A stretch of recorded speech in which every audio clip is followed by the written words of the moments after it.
ನಿನ್ನಂತ ಪಕ್ಷಗಳಿಗೆ ಕೋಟಿ ತೆಗೆದುಕೊಳ್ತಾನೆ.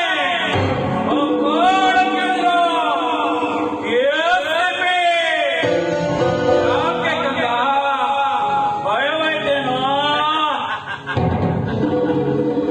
ಇದುವರೆಗೆ ಹುಟ್ಟಿಸಿದ ಅಪ್ಪನಾಗಲಿ, ಅಕ್ಷರ ಕಲಿಸಿದ ಗುರುಗಳಾಗಲಿ ಕಲಸಿ ಕೊಡದೇ ಇರುವ ಒಂದೇ ಒಂದು ಶಬ್ದ, ಅದು ಭಯ.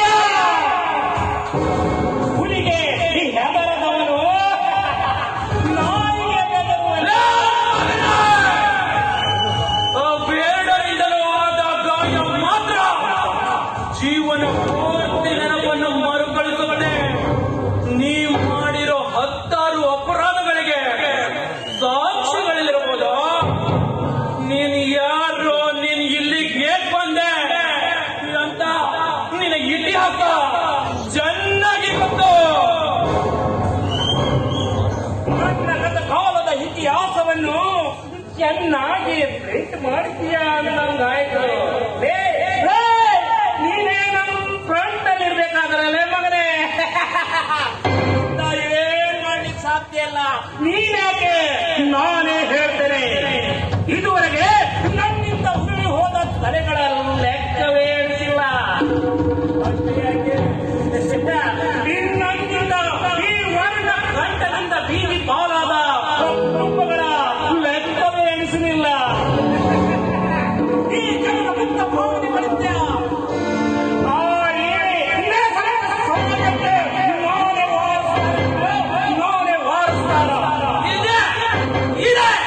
ನಿನ್ನ ಅಹಂಕಾರ ದುರಹಂಕಾರ ದಾಹದಿಂದ ಸಮಾಜಕ್ಕೆ ಕಿಚ್ಚನ್ನು ಹಚ್ಚಿ ವ್ಯವಸ್ಥೆಯನ್ನು ಆಳುವುದಕ್ಕೆ ಅದೇ ನಿಮ್ಮಪ್ಪನ ಆಸ್ತಿಯಲ್ಲ. ನೀ ಹೇಳದ ಹಾಗೆ ಕೇಳಿಕೊಂಡು ಜನ ಮುದ್ರಿಕೊಂಡಿರೋಕೆ ಜನವೇನೋ ನಿನ್ನ ಗುಲಾಮರಲ್ಲ. ಜನತೆ ಬೆವರಿಸಿದ ದುಡಿದ ಹಣಕ್ಕಾಗಿ ಹಣಗಳ ತೋರಣ ಕಟ್ಟುವ ನಿನ್ನಂತ ಪಾಪಿ ಜನ್ಮಕ್ಕೆ ಇದು ನಿನ್ನ ಗೌರವತನ, ದೊಡ್ಡಸ್ತನ. ಇದು ನನ್ನ ಸರ್ವ ಅಧಿಕಾರತ್ವ. ನಿನ್ನಂತ ಅದೆಷ್ಟೋ ಗಂಡು ಗುಲಿಗಳು ನನಗೆದುರಾಗಿ ಬಂದು ಕೈ ಎತ್ತಿ ನಿಂತು ನಂತರ ತಾವೇ ಮಂಡಿಯೋರೇ ನಾ ಬೀಸಾಡಿದ ಎಂಜಲನ್ನ ನೆಕ್ಕಿ ನಂತರ ಕೈ ಎತ್ತಿ ಬಂದದ್ದು ಕೈ ಮುಗಿದೋದು. ಕೈ ಮುಗಿದ ಕೈಗೆ ಶಕ್ತಿ ಬಂದಾಯ್ತು.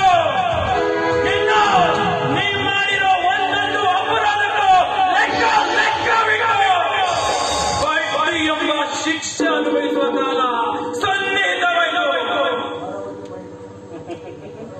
ಮೊರವನ್ನು ಬಡಿದು ಬೆಕ್ಕಿಗೆ ಹೆದರಿಸಿದಂತಾಯ್ತು ನಿನ್ನ ಸ್ಥಿತಿ. ನಿನ್ನ ಕಣ್ಣು ಮುಂದೆ ಹಸಿಯಾದ ಘಟನೆ ನಡೆಯಬೇಕಿರಬೇಕಾದ್ರೆ ಬೆನ್ನು ಹಿಂದೆ ಇದ್ದ ತನ್ನ ಈ ಎದುರಿಸಬಲ್ಲೆಯ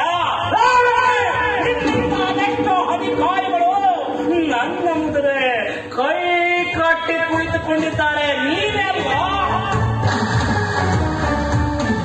ಮುಂದೆ ಕೈ ಕಟ್ಟಿದವನು ಗೌರವಸ್ಥ, ಹಿಂದೆ ಕೈ ಕಟ್ಟಿದವನ ತಪ್ಪಿತಸ್ಥ. ನಾವು ಹೋಲಿಸೋರು ಕಣ್ಣಲ್ಲಿ ಬಿದ್ದ ಕಸವನ್ನು ತೆಗೆದು ಕಣ್ಣಲ್ಲೇ ಹಿಸ್ಕಿ ಹಾಕುತ್ತವೆ. ಇದು ಸಮಾಜವೆಂಬ ಕಣ್ಣಲ್ಲಿ ಕಸ ಬಿದ್ದದ್ದು ತೆಗೆಯುವುದಕ್ಕೆ ನಿನ್ನ 7 ಮೇಕೆ 10 ಜನ ಬಂದರೂ ಅದು ಸಾಧ್ಯವಿಲ್ಲ. ಆದರೆ ಬಿರುಗಾಳಿ ಎಬ್ಬಿಸಿ ಎಲ್ಲರ ಕಣ್ಣಲ್ಲಿ ಕಸ ತುಂಬುವುದೇ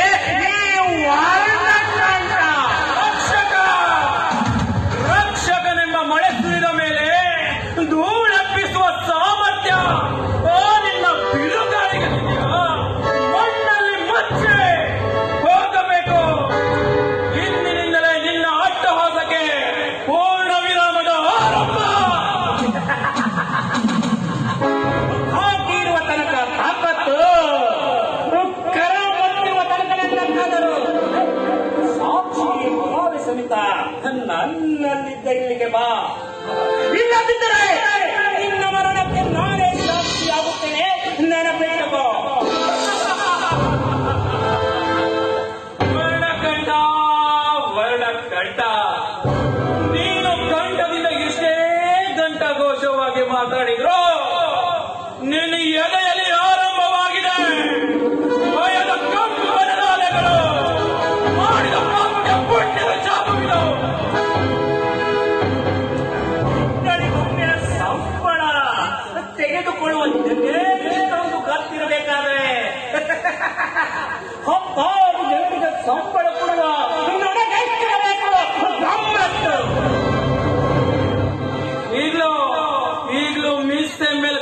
ಚಿಕ್ಕನ್ನು ಹೇಳ್ತೀನಿ ಕೇಳು. ನಾ ಕುಡಿಯುತ್ತಿರುವ ಹಣ ಧರ್ಮದ ಕರ್ತವ್ಯಕ್ಕಾಗಿ, ನೀಡಿರುವ ಹಣ ಎಷ್ಟು ಅನ್ಯಾಯದ ಜನ್ಮಕ್ಕಾಗಿ. ನೋಡು, ಹಿಂದೆ ನೀನು ಧರ್ಮದ ದಾರಿ ಹಿಡಿದು ಧರ್ಮದ ಸಮರಕ್ಕೆ ಹೆಜ್ಜೆ ಇಡು. ನಾನು ಮಾರಣ ಹೋಮಕ್ಕೆ ಕೈ ಇಡುತ್ತೇನೆ. ಸೋಲು ಗೆಲುವು ಅದು ಕಾಲ ನಿರ್ಣಯ ಕಣೋ, ಕಾಲ ನಿರ್ಣಯ. ಮಗನೇ, ನಿನ್ನ ಮನೆಯ 8ನೆಯ ಅಧ್ಯಾಯದಲ್ಲಿ ಶನಿ ಪ್ರವೇಶವಾಯಿತು. ಮಗನೇ, ಸರಿಯಾಗಿ ಪಾಪ ಪ್ರಾಯಶ್ಚಿತ್ತ ಮಾಡಿಕೊಳ್ಳದೆ ಹೋದ್ರೆ ತುಂಬಾನೇ ಅನುಭವಿಸ್ತೀಯ. By the by, have a good